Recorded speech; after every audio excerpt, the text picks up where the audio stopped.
Viewers, প্রীতি ও শুভেচ্ছা নেবেন। এ মুহূর্তে এনটিআরসি আপডেট নিয়ে উপস্থিত হয়েছি। দেখুন, 3টি প্রশ্নের উত্তর দেব। ষষ্ঠ গণবিজ্ঞপ্তিতে লক্ষাধিক পদে যত আবেদন পড়ল, চাকরি কি সকলের হবে? এছাড়া চূড়ান্ত সুপারিশ কবে?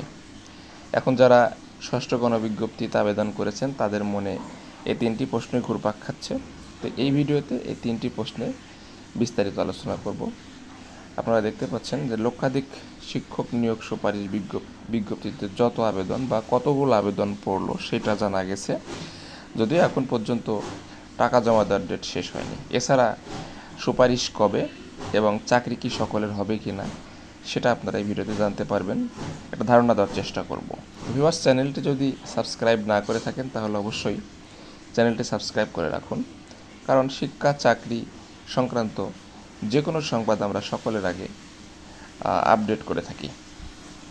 তো আপনারা জানেন যে আজকে এই 13 তারিখে আপনারা এই লক্ষাধিক শিক্ষক নিয়োগের আবেদন শেষ হচ্ছে এবং অনুমান করে আপনারা ধরেই নিয়েছেন যে কী পরিমাণ আবেদন পড়বে, যেহেতু 1 থেকে 16তম শিক্ষক নিবন্ধনধারীরা বাদ গেছে। তারপরও অ্যাকুরেট সংখ্যাটি আমরা এই ভিডিওতে জানার চেষ্টা করব। এছাড়া আপনারা আরও জানেন যে এই বিজ্ঞপ্তিতে বয়স ও নারী কোটা বিষয়ে পরিবর্তন হয়েছে। সব কিছু মিলেই আসলে অনেকটাই পরিবর্তন বলা যেতে পারে। তো দেখুন, ষষ্ঠ গণবিজ্ঞপ্তিতে আবেদন পড়েছে 57,378টি, কিন্তু পাশ করেছিল কিন্তু 60,000। এখানে 35+ বয়সের কারণে, এছাড়া অন্যান্য চাকরি হয়েছে অনেকের, যার কারণে প্রায় 3,000 সামথিং অ্যাপ্লিকেশন কমই পড়েছে। চাকরি কিন্তু সকলের হবে এটা বলা যাবে না, কেননা এই 57,378টি পদের মধ্যে অ্যাপ্লিকেশনে অনেক ভুল করবে, প্রায় 1 থেকে 1,500 অ্যাপ্লিকেশনে ভুল করবে। তো যাই হোক, আবেদন দেখুন 10 তারিখ জুলাই, অর্থাৎ 10 জুলাই 12টা পর্যন্ত এই আবেদনের ফি জমা পড়ে গেছে এবং টাকা জমা দেওয়ার দিন কিন্তু আজকে শেষ। তার মানে আনুষ্ঠানিকভাবে আজকেই এই আবেদনের শেষ তারিখ। তো চাকরি এখানে এই 57,000 জনারই কি হবে কিনা এটা একটা বড় প্রশ্ন।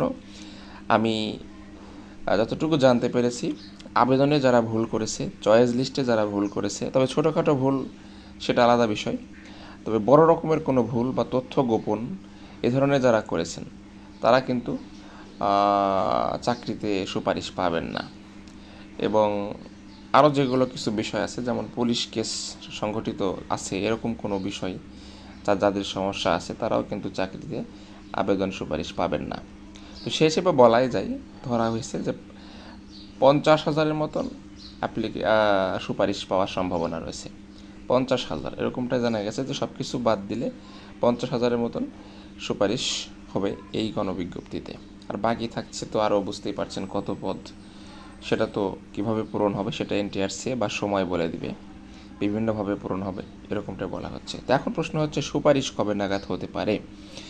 ভিতরে খবর যেটা বলে, অর্থাৎ এনটিআরসি এর উপপরিচালক নাম অপ্রকাশিত রাখার সত্ত্বে তিনি বলেছেন যে এই মাসের 20 তারিখের মধ্যেই ষষ্ঠ গণবিজ্ঞপ্তির প্রাথমিক সুপারিশ করা হতে পারে, এরকমটা বলছেন। যদি কোনো বড় রকমের সমস্যা না হয় 20 তারিখের মধ্যেই সুপারিশ হওয়ার সম্ভাবনা।